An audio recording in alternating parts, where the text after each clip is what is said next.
A woman who needs no introduction. Speaker Emerita Nancy Pelosi. There's black smoke in Rome, not white smoke, Speaker. So no news just yet. But we'll be watching the Vatican closely. And I want to talk to you about that. But first, thank you for being here. And let's start with some news of the day. The Vice President Vance was here earlier. He had a different tone today than he did a couple of months ago in Munich. What do you make of that? It's sort of a softer approach toward Europe. Well, it was a better approach, I would say. It was well received by the Munich Security Council conference people who came, and I liked what he said about being more, shall we say, open to the relationship. Yes. A, B, that any peace agreement any negotiation between Putin and Zelensky, between Russia and Ukraine would have to have Ukraine at the table. It isn't about U.S. and Russia. It's about Ukraine at the table. And that what the Russians were asking for in the prep for the negotiation, they were asking too much. So I was pleased with everything that he said. Speaker, what does a just and lasting peace look like in Ukraine? Well, here's what I think, because I went there. I was the first person of high rank to go to about 6 weeks after the invasion Kyiv. To Ukraine. It was scary. We thought we were going to die, but that was okay. We were dying for democracy as they were. But and I've studied this very carefully and watched it very carefully. Had the First Lady here, had President Zelensky to a joint session. But what was happening to the civilians in Ukraine is a crime against humanity, a sin against nature. Kidnapping the children, thousands of children taken to Russia, some of them infants who don't even know their names. Now they're in Russia. Rape of women in front of their children, in front of their parents, horrible, horrible. And murder of families in front of each other and again in front of children. These kinds of acts by the troops, I said, aren't these Russian troops becoming animals because they're soldiers? And others said to me, no, Russian soldiers don't do anything they aren't told to do. This is Putin. So I don't see in a negotiation how they rape your kidnap women, kidnap your children, murder your civilians, and then say, now you have to give them land so that they leave. But how else do you get to a peace if the Ukrainians are not willing to cede some land to the Russians? Well, that's going to be up to the Ukrainians. Yeah. That's going to be up to the Ukrainians. They'll have to make that measure. But really... Should Crimea be on the table, do you think? Well, I don't even know why Crimea was overtaken. So I'll go back. No, I was in 2014. Ukraine right after that and met with a lot of the people, the volunteers, the demonstrators and the rest of that. But again, it's going to be up to the people of Ukraine to determine what will happen next. And they're saying they're not giving up Crimea. We'll just see. What's the most constructive thing that this administration in the U.S. could do to get to a just and lasting peace in Ukraine?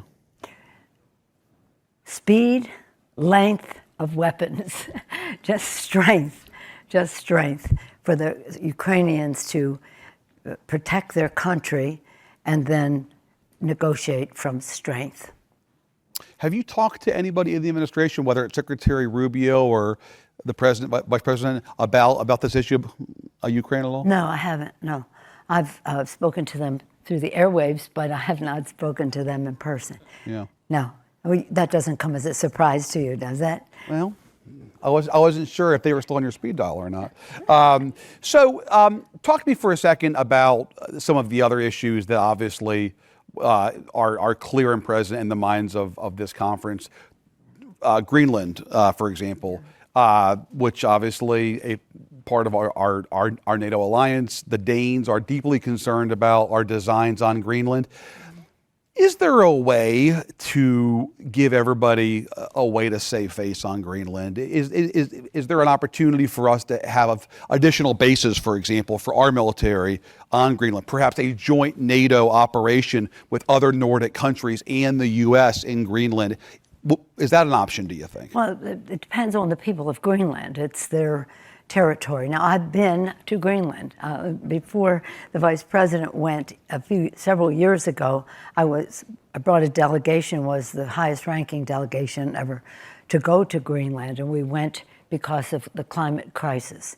And we went there, and we went right to where the scientists were, practically underground. And what they told us that they were measuring then, say this is about 2008, around that time, they told us that what they were measuring in terms of the melting of the Arctic, by the time it got to the peer review, it would already be obsolete, that the melting was going so fast. So we went because of climate, and a big delegation, bipartisan. It was really important.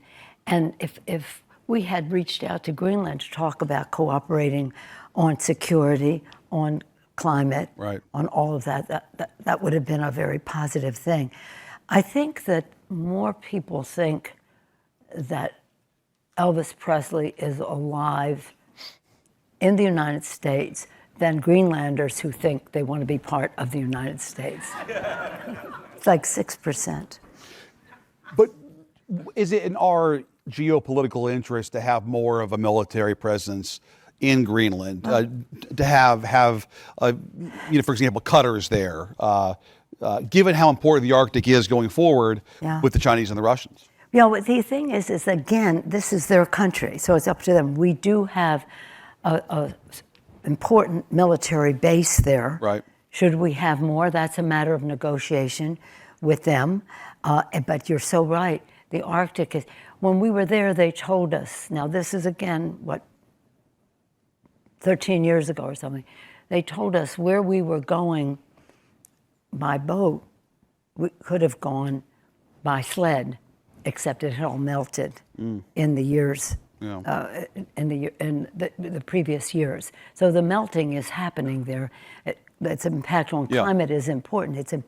Its impact on global security is vital. It's just a remarkable thing that you can see before your very eyes. So yeah, it is important for there to be conversation about how we are strongest. That doesn't just mean us, it means NATO, as you mentioned. Right. It means Denmark, which is, shall we say, a very interested party, at least. Right, in Greenland. Speaking of NATO, I mean, this is obviously sort of front of mind for everybody in this room, and it's the overlay of this conference, and certainly was the overlay of the conference in February, which is, can Europe, can the EU, and obviously NATO still count on the U.S. as a reliable partner? Is the transatlantic relationship still enduring these 70 years later? Can you today sit here and tell Europe that they can still rely on us? Well, I absolutely hope so. I think it's essential to global security that the United States be an essential part of it.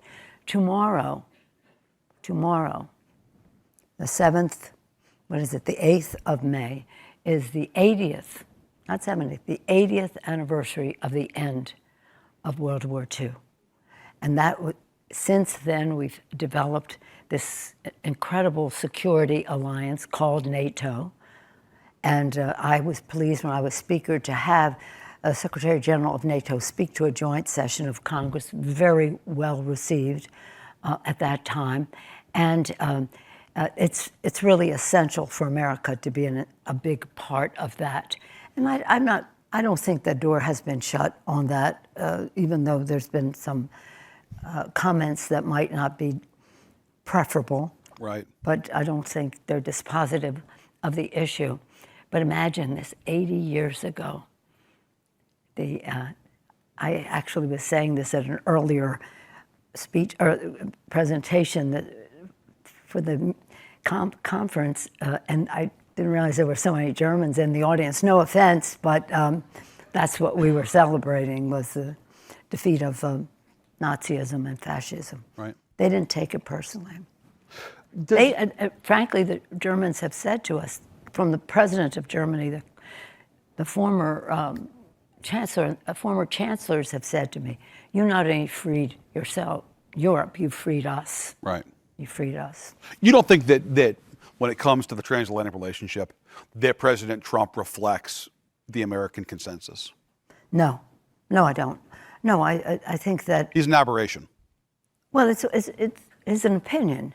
The too many people in America have, I've been to all these things each year, every 5 years, whether it's Normandy, the anniversary of Normandy this year, again, the Battle of the Bulge in December. That's where I fell. That's why I'm wearing sneakers.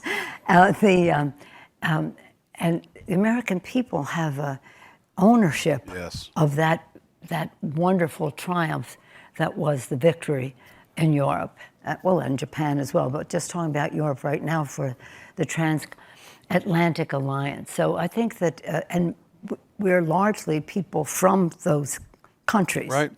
From those countries. And if you talk about the Baltics, if you talk about Poland, you talk about Germany, you talk about Italy, we talk about so many of those countries, our families are all from there. So there is some of it long term, but all of it essential to our strength, the connection, the transatlantic cooperation that we must have.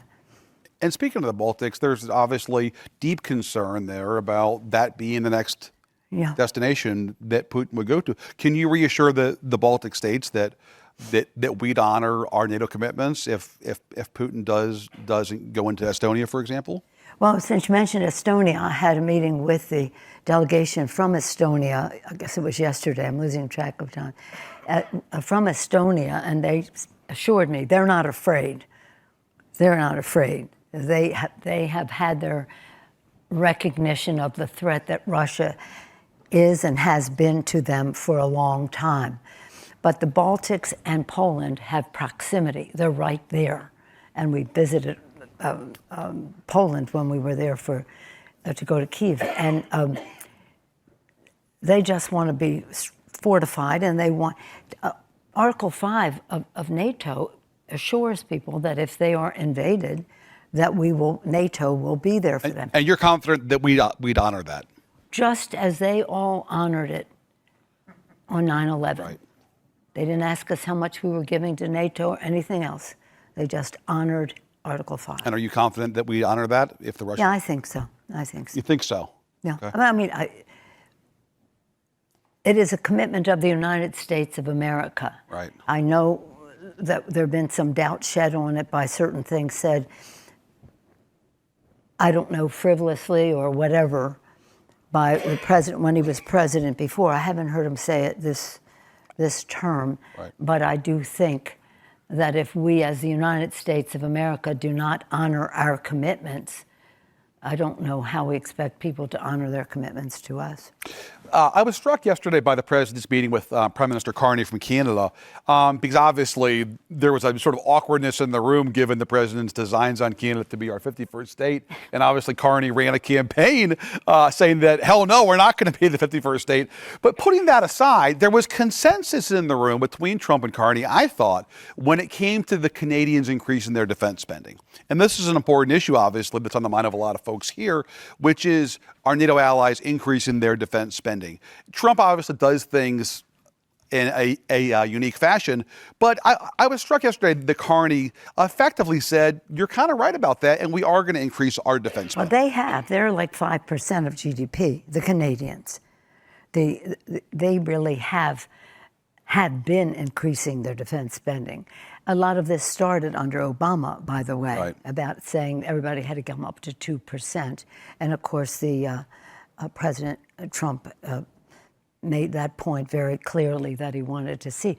But I don't think that the President of the United States should say to a NATO country, if you haven't paid 2%, I say to Russia, have at them.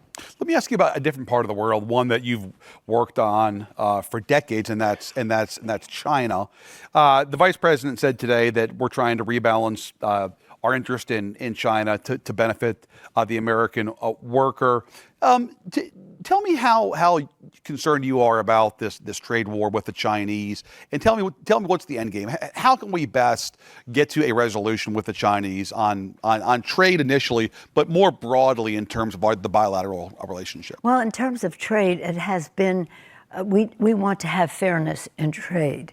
When I first having my fights with China around the time of Tiananmen Square, before many of you were born in this room, that we were fighting them because we had lack of market access. They would not let our products in. B, they were pirating our intellectual property. And they were demanding that if we wanted to manufacture in China, access to the cheap labor, we had to give them our designs. And then they said, we don't need you anymore. We can make this product ourselves. So that wasn't really fair. And so we wanted just a fair situation between us, and hopefully that we can have that. But our concerns with China were threefold. One, economic trade. Two was security. They were selling all kinds of equipment. Right. Some of it equipment for nuclear technology, for weapons of mass destruction, to rogue countries. And the third, of course, were human rights and the way they have treated their people. Secretary Besson is going to Switzerland this weekend. Yeah, it turns out not to talk about chocolate, your favorite thing, but to Dark. Or one of your favorite things, besides Steph Curry, but to talk to the Chinese Speaker Pelosi about a sort of climb down from this trade, this trade contempts. Obviously, you're not terribly fond of President Trump. Last time I checked, do you have some confidence in Scott Bessent to get some kind of a better negotiation here? Well, last thing I heard earlier today was that they weren't going to come to an agreement in Switzerland. They were going to talk, have a right? conversation, I guess. But I hope so. I've always hoped for the best. We always want our president to succeed at doing the right thing for our country. Right. But I don't know what their prospects are for that. But I would say, quoting in the Reagan building, trust and verify. Yeah, yeah. Obviously, you served with the president the first time around. It was rocky. We survived as a country. How concerned are you this time around about how this all ends with Trump? Candidly. I'm very concerned because I think that there's so many things at stake. Our democracy, the integrity of our elections, which is essential to our democracy. Just the budget. The budget, this is what I'm going to have to leave here and run to the floor for vote. The budget should be a statement of our national values. What is important to us as a country should be reflected in that budget. Right now, they have a budget where they're asking their members to take $800 billion out of the budget so they can give a tax break to the wealthiest people in America. The Medicare, that's Medicaid. That's for Medicaid. Medicare, same thing. Social Security in doubt. So many aspects. Well, name any subject. The arts, museums, all of that. But I'm talking about life and death, healthcare issues for the American people, kitchen table issues for the American people. This is the fight we're in. So you can talk about other things. They talk about Alcatraz. They talk about this. They're all diversionary tactics. What is important is to stay focused on what means something in the lives of the American people, and that's really the fight we're in. Before I came here, I was in between Munich and here I was on the Mall for a vigil that will last 24 hours to hands off our Medicaid. Do you think he will leave office voluntarily in 28? Sure, of course he will. Okay. Of course he will. Now let me just say, who is the Nancy Pelosi favorite for the next pope? I was at the Pope's funeral. I love Pope Francis. I hope that we will have someone in his with his kindness and goodness for people. But I do believe, as I was raised, if any of you are Catholic, that the Spirit of the Holy Ghost will determine who these cardinals choose, and that they will act upon the inspiration. Who do you admire among the prominent cardinals you talked about? Well, I admire the Archbishop of Washington, D.C., Cardinal McElroy. Do you know him? He's fantastic. He's from California. I think he's a long shot. Born in San Francisco. I think he's a long shot. I don't think he's even interested. But you asked me who I admired. Among those, it just depends. I mean, Pope Francis appointed, it was 133 who will vote. He appointed about, 106 of them. And so they may be of his, or they may reflect what he did globally. He appointed cardinals from all over. So there's a Filipino, an Asian Francis in the Philippines who's wonderful. He seems promising, huh? He seems promising. There's an Italian who's progressive. Not all the Italians are progressive, but he is. And so we'll just see. Do you think we'll see female priests in your kids' lifetime? In my kids, maybe my grandkids. Yeah. That's one of the debates they were having when we were over there. The role of women in the church, attitudes to LGBTQ, issues that relate to divorced Catholics, can they receive communion? And if they remarry, oh my gosh, can they still receive communion? Those kinds of day-to-day things that the church has not really fully resolved. But the role of women, I mean, remember this, these priests, and that's why the cardinals, the bishops, the rest of them, although we don't have shared, I mean, I'm excommunicated, so what should I be saying? I'm excommunicated. But I did receive communion at the Vatican when Pope Francis was right there in the next pew. So that's a good sign. That was a good sign. It was that was a message to my own Archbishop. But all of that is about having a church that is a comfort, that is a forgiving body, that is something that, see, I believe Christ is my Savior. As I said to you before, I believe that the Holy Ghost is going to inspire these cardinals. I'm a believer now. Some people believe, some don't. But these cardinals, these archbishops, these bishops, these priests, every day they have the privilege of saying Mass and the miracle of transubstantiation, the body, bread and wine into the body and blood of Christ. Women should be able to do that. I didn't think that we were going to have an altar call at the Munich Security Conference, which I think would be a first, and I'm not going to call for one. But I did want to ask you one final thing, Speaker, about a topic that I know that you care deeply about and that you've been deeply involved with since October 7th, and that is this humanitarian effort that is an extraordinary effort that's being engineered by St. Jude's Children's Hospital and a host of other people and institutions to get children with cancer out of Gaza. And I wrote a column this week about some of the concerns about the Jordanian pledge earlier this year to take 2,000 kids, and King Abdullah has not taken even 50 kids yet. What's your message to the king, but also to other figures around the Arab world when it comes to saving these kids? Well, I think His Majesty will honor his commitment. I think that anytime we're trusting in King Abdullah of Jordan, we're in good hands. The problem was really on the Israeli side that they were not going to let these families be reunited if they wish to be reunited in Gaza, and now they have said that they would let them go there. But let me just say this one more thing, since we're in the Reagan building. Yes. One of the subjects that came up quite a bit in each of the meetings I was at for Munich, where it's about tariffs. Tariffs. That was just a prevailing issue.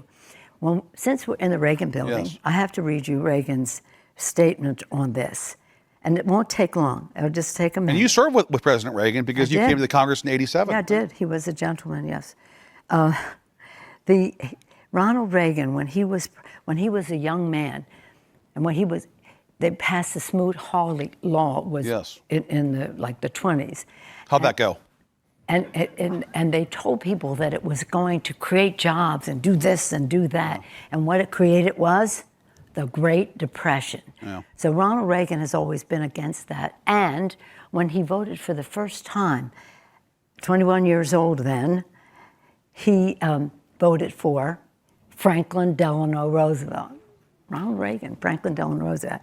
And he said in 1988, he told that story, and he also told gave the impression that what happened then was happening again in 1988. And he said, 1988, this happens to me all the time. Okay, so here's the end there. And this is what he said. This is 1988, Ronald Reagan. I quote him all the time. Yeah. I do. So you're a big admirer of his. Trade and immigration and Russia, none better. Pretty good actor, too. Ronald Reagan. Yeah, pretty good actor. I don't know about that. Trade is an economic alliance that benefits both countries. There's no losers, only winners, and trade helps strengthen the free world. Our peaceful trading partners, he said, are not our enemies. They are our allies. We should beware of demagogues. This is 1988. Beware of demagogues who are ready to declare a trade war against our friends, weakening our economy, our national security, and the entire free world, all while cynically waving the American flag. Ronald Reagan. The expansion of international economy is not a foreign invasion. It is an American triumph, one we worked hard to achieve and something central to our vision of peaceful and prosperous world of freedom. Ronald Reagan in this, not he didn't say it in this building, but his building. Ronald Reagan, then another speech I want you to read, look it up. This is the last speech I will make as President of the United States, just hours before the new president is sworn in. That would be George Herbert Walker Bush, on immigration. And you know what he said about Russia. That's 3 R's. I mean, the 3 Ronald Reagans. Look them up. A Filipino priest, Nancy Pelosi praising Ronald Reagan. No? And Alcatraz is not coming back, or it is coming back as a prison? Oh, come on. That falls into the distraction of distraction. No more. All right. So no Alcatraz. No. It's staying a tourism engine for San Francisco. Yeah. And well, no, it's a national park. Yeah. For the U.S. taxpayer. But don't forget one other thing. Go Warriors. And most importantly, Steph Curry, back to the title. Speaker Nancy Pelosi, thank you very much. Great to see you. And thanks to all of you for coming today. Thanks for joining us. Thanks, Speaker. Good to see you.